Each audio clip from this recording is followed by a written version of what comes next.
What up, Ninja Nation? It's Bowman 9000, aka the Chummy Ninja, and I got a nice video for you guys today. I will be showing you guys all of my playmaking badges. Most centers don't get a lot of playmaking badges like I do. Most get like 1, maybe 2, but I got 11 of them things. So we're gonna make sure we show you guys today in this video. If you guys are coming from the Noti squad, definitely type 1 in the chat so I know that you guys are for real. I do want to celebrate you guys because you're normally right here. As soon as the video goes live, you're right there in the mentions. You know, just any sort of words of encouragement or anything that you guys just saw the video. So I really appreciate that, especially if you come from Discord as well. That is super duper cool that people came from Discord and can still come right to the video from the notifications. So that's what's up. Don't forget to watch this video all the way to the end. I'll be going over a little bit of some special stuff about my defensive badges that I've changed a little bit. So I'll be going over that at the very end of the video. Click like and subscribe if you have not done so already. And right here I'm on the screen so that you guys can see what I have for my attributes. I'm a paint beast at a 98 overall. So these are all my stats. I think I can get what, 6, 7 plus 3 on all of these. So if you're trying to recreate this build, there is a video. If you go back to when the game dropped, you can see these stats, or just copy them from here and just make sure you're subtracting 3 so you know you got the right build. But yeah, this is a 7-foot center paint beast. I will be going over to Toronto later tonight and I'll be gone for a few days. But I think I'll get you guys 1 or 2 videos so that you know for sure what's going on. But yeah, you guys will have stuff to watch while I'm away. So I greatly appreciate any of you guys who have come through. So right now we're gonna start at the playmaking badges, and we're gonna start at the first one that I think is an absolute must, is Unpluggable, right? We got Unpluggable at the bottom here. Because playmaking is not a primary part of the pie chart for me, I can only get these up to gold, and I don't get badges like Dimer or I forget what the other one was because it's not on here. I don't get it. But yeah, Unpluggable on gold is an absolute must. You have to have it. It pops up all the time, whether I'm doing post moves, whether I'm just trying to like grab the rebound and then get it safely out of the away from the defense so I can pass to my teammate and reset the offense. Unpluggable comes up all the time. I wish I can get it Hall of Fame, but honestly, having it on gold works really well for me. That's just me.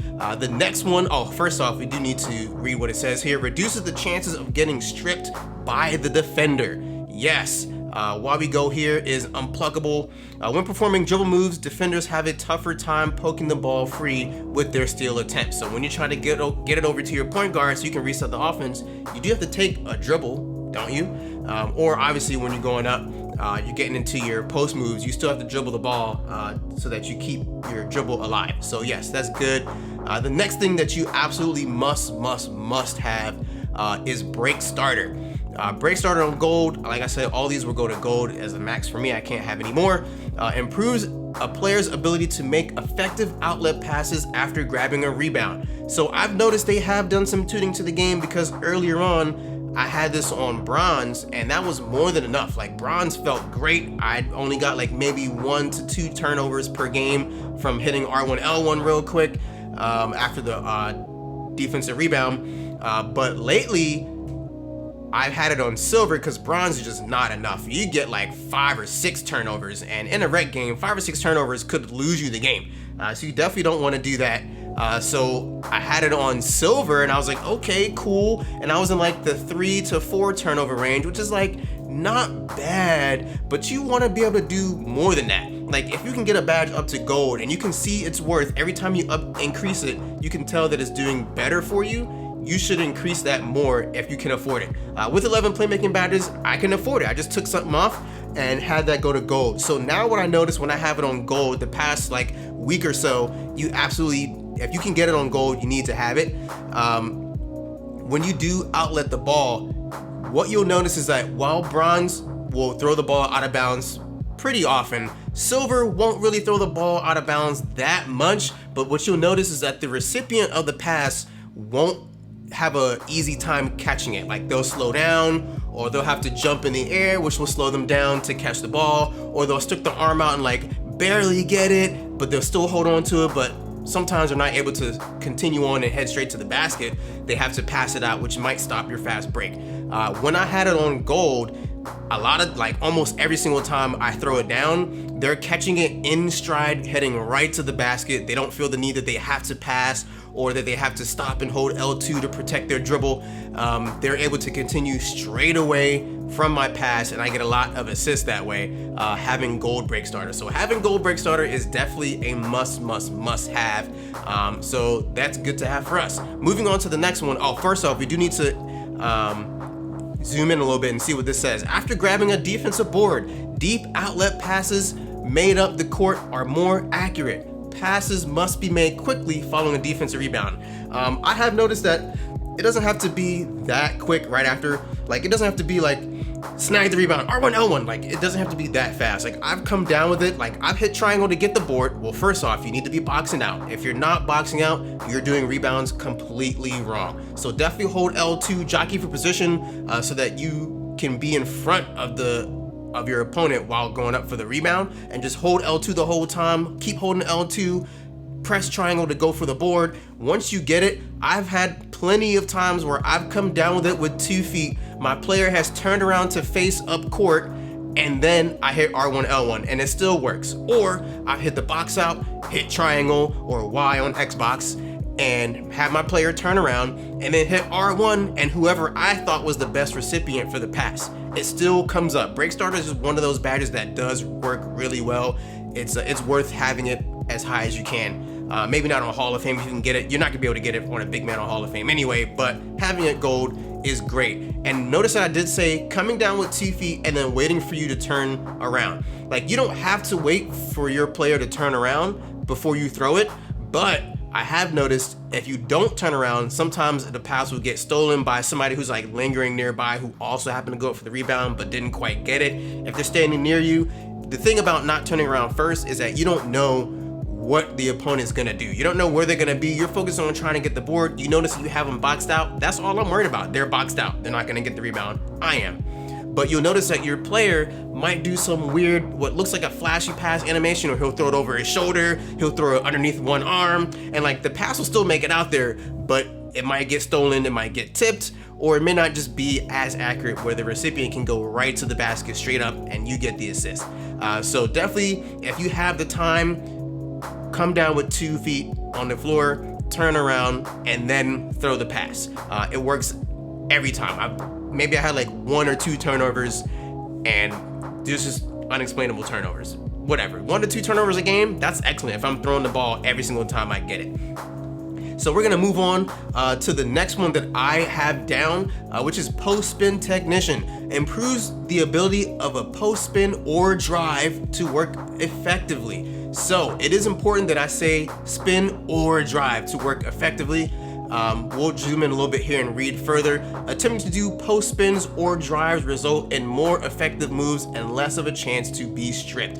So what you'll notice is, for those of you guys who like to play in the post, like me, if you don't have people who are cutting backdoor every single time you post up, even if you have 0 points and no shot attempts, you will have opportunities to stand in the post and post spin. So what I like to do, I like to use Hall of Fame back down punisher and then do a post spin with the right stick. And what you need to look out for is the offhand. So you're dribbling with one hand, and then you're looking for the offhand to kind of stick his arm out and kind of do an arm bar against your opponent. Once that arm bar happens, continue with the animation, because I ran into a lot of times where like I thought I was gonna get stopped or do some weird animation, so I passed out. But then it turned out I was gonna make it well past the defender, so I should just went up with it. So you're looking for that arm bar animation with the offhand, which might be an offensive foul. We're not even gonna talk about that. You need to look out for that animation and you'll be fine. Just go straight up. So what I'll do is I'll hit the right stick, whether I want to spin towards the open space. That's where you want to spin, is toward the open space, whether that's toward the baseline or towards the top of the key. You hit the right stick in a circle to spin off and look for that off arm animation. The other way to do it is a drive. So you can drive towards the basket or drive towards the baseline. That still is improved by post spin technician. How that works is that you're holding L2 to post up, and then you're letting go of L2 while holding the sprint button, which is R2, and putting the left stick to the left or to the right, whichever way you want to drive. If you want to drive baseline or if you want to drive to the top of the key. It's not a spin, but that off-ball animation will still be there, and it'll be great to see. And so you have a couple of different options. You can do a post spin, or if you're feeling like you have a wide open space, you just want to hurry up and get there, I'll do that. I'll couple this with a spin, and then I'll quickly hold L2 again so I can post up immediately and then go up with a hook shot, because I do have that on gold right now. So yeah, that you can either drive or do the spin and then hold L2 again real quick, put the hook shot up there, and you're good to go. The next badge we should talk about is Dream Shake. This says it raises the chances that a defender bites when doing fakes in the post. I feel like this may only really work against computers. This may, like, it helps you against real players, but they don't, I'm not saying that they like fall for the animations. Like, you're doing post fakes by holding L2 and putting the right stick, like flicking the right stick to the right or to the left, and he'll do a fake, and that might get you some wiggle room to then do a spin. Not saying that the defender is gonna fall for the animation, but it will create you some space from time to time, and then you could use a post spin technician to drive to the open area and then head towards the basket. So that does really work. Let's zoom in a little bit on this here. It says post move fakes have a higher chance of stunning a defender, which is what we just talked about. Also, shot attempts following post moves and shot fakes have an increased shot percentage, and that's what you're looking forward to. You might just post spin. Let's say he beat you to the spot once you post spin or post drive. You hold L2 to post up, you do a fake real quick, and then go up with a hook shot. That's pretty much a bucket every time. Just time your hook shot well, and you're good. So I do like having Dream Shake on silver. I wish I could afford it on gold, but I can't. In rec, it's great to have just something. So there's a couple badges that we do need to talk about that I don't have equipped right now. Bailout is really not one of them. What I was noticing in my career is that I think that in my career, when I was passing out of the post, that might have been just when I was a low rated build, that when I was passing, I was holding L2, they were DMing me up in the post, and then I saw the double team coming. I would continue to hold L2, I'd hit R1, and then whoever I wanted to pass to, and he would like jump in the air and then pass it. I thought that was super weird because I'm not shooting, so it's not a bailout, but the passes were going all crazy out of bounds. I don't know what was happening, but I can't afford to have bailout. Just not happening.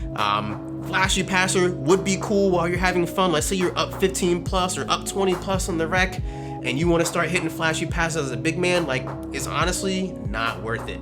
So I wouldn't do it.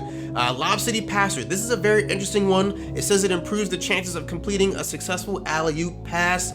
Let's zoom in a little bit here. It says when throwing an alley-oop pass, an attribute boost is given to both the passer and receiver to improve the chances of success, which is really good because you do hear a lot of guards say, even if you don't have Lob City Finisher, guards will say, oh, I have gold Lob City Passer. Just go up with it. I'm gonna pass it to you and you go up with it. So it does help with your chances as the recipient of the pass to make the lob. But yeah, this would be interesting to have at least at like silver if you can afford it. If you're running with a team that really trusts you and you can like cut. What I've said at sometimes while I was testing this out is I'm gonna post up in the high post. If you wanna cut backdoor, you better be ready to hold R2 and square because I'm throwing the lob. And it worked a couple times, but like honestly, it wasn't worth it enough. Where this comes into play to get it's a quick way to get your playmaking badges in my career, because people are gonna cut, or you can post up real quick and then just throw the lob, or even be on the semi transition. If somebody's cutting in, just double tap triangle and throw the lob. But like, I couldn't really go for it, which is fine. Needle Threader, I don't really need. Increases the likelihood that tough passes can get by the defense. At first glance, it looks like this is something you might need, but if you look closer, it says when passing through a tight window between defenders, a boost is given to the player's passing ability. What I want to highlight here is between defenders, those two words, because I'm usually passing after a rebound, or if I'm posting up and I see a double team coming. In the scenario that I see a double team coming, it's not like I'm passing in between defenders. I'm passing to the open man who's pretty much like across from me. So like, it's not between defenders. It's not a tight window. I just need to get the pass over there. They're usually wide open. There's no really contest on the pass. The other scenario is getting the rebound and then combining Needle Threader with outlet passer, what's it called? With break starter, you're not really finding that you're passing in a tight window between defenders while doing that long pass after rebound. So like, I didn't really need it. I talked myself out of it. I didn't even really try it. Let me know in the comments if you guys have tried it before.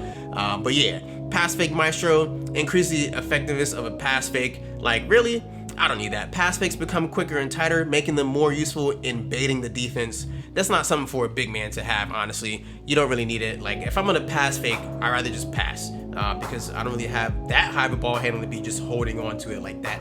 And the last badge we're gonna talk about is quick first step, a badge that I have a lot of experience with, and there is a specific move where you can use this. But what I find in making my Paint Beast build is that you don't have the finishing stats to use this effectively, so I took it off.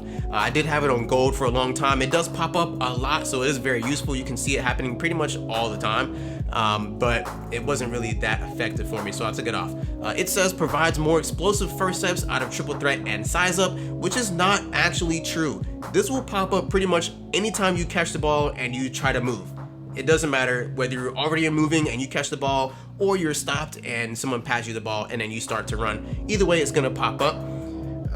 What we need to worry about here, it says when driving out of a triple threat or after a size up, ball handlers have access to quicker, more effective launches.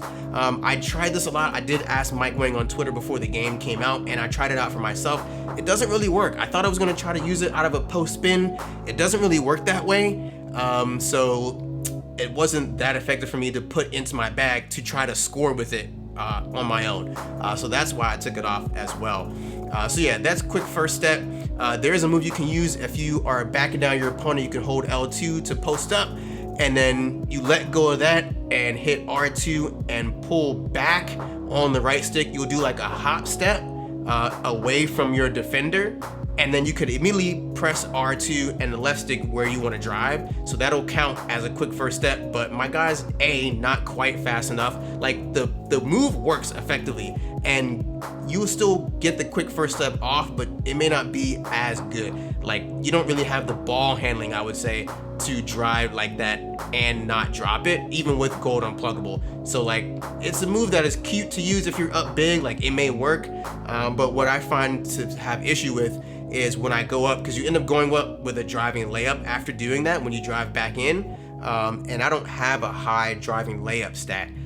So I don't want to put myself in a scenario where I'm doing a driving layup on purpose, hoping to make the shot, when I can easily just back him down and hit him with the hook shot. So there's that. All right, so like I said at the end of the video, here we are. We're going to be talking about what defensive badges I have changed. As you guys can see here, Hall of Fame box still remains, Hall of Fame intimidator still remains, rim protector and rebound chaser are all Hall of Fame. Those are all still there. Those are must-haves. But I did change a couple things. I did try more post move lockdown. I do prefer moving truck over post move lockdown, but what I found as a lone center, you're probably not really gonna run into too many instances where there's a center really trying to post you up. They don't really do it. A lot of centers on this game will just like try to crash the boards or drive in. That's pretty much it. So what I went for is gold pogo stick, which we'll talk about right here. Improves the ability to attempt multiple blocks in succession, allows players to quickly go back up for another block attempt upon landing. And I will say having it on bronze or silver is kind of not really enough. You don't really notice what you have. Having it on gold, you can tell the difference. If I could afford it on Hall of Fame, I would definitely try it, but I can't. Those other 4 badges that I said are Hall of Fame are must-haves, so there's that. But what I went against a team in rec that was 2 shooters and 3 slashers, and I started licking my chops. I was like, oh snap, we're gonna get to try this badge out for real. And I was literally able to jump and contest 2 times, just enough. Like it was literally just enough speed to go back up before they went up. So I felt pretty good about it. I got a nice, I had like 6 points that game, and I had a double with rebounds. I had like 20 something rebounds and 11 blocks. And it does help you to go for multiple attempts. Even if you, like, let's say you jump accidentally, it'll help you with that. Go right back up for the real contest. Or if like you go up, you get a block, but you don't get the rebound after the block, and your opponent gets it back, you can go back up with them, or if one of their teammates gets it, you can go up with them as well. So that's cool. And we're also gonna go with Worm. That was what took a little hit. I think at one point I had Worm Hall of Fame, or I didn't have Worm at all in the last video. So I put that to gold. Having it on silver, like I said about Pogo Stick, I don't really feel the difference, but I did feel the difference on gold. I'm still not quite sure if it's worth having at all or what, but it was working for me on gold. If I could have it Hall of Fame along with having Pogo Stick, I would, but if Pogo Stick is really working for me so well these few days, I may put Worm down to silver and Pogo Stick to Hall of Fame and try that out. So yeah, that's it. I'm glad you guys made it to the end of the video. Like I said, I will be in Toronto for the next few days, but I will have a couple videos for you guys to watch. And if you made it to the end of the video, put chicken nuggets in the chat. We're gonna keep it on food. We're gonna go chicken nuggets in the chat, and I'll give whoever a shout out who would guess my favorite condiment. If you can have my favorite condiment in the chat, let me know. All right, peace.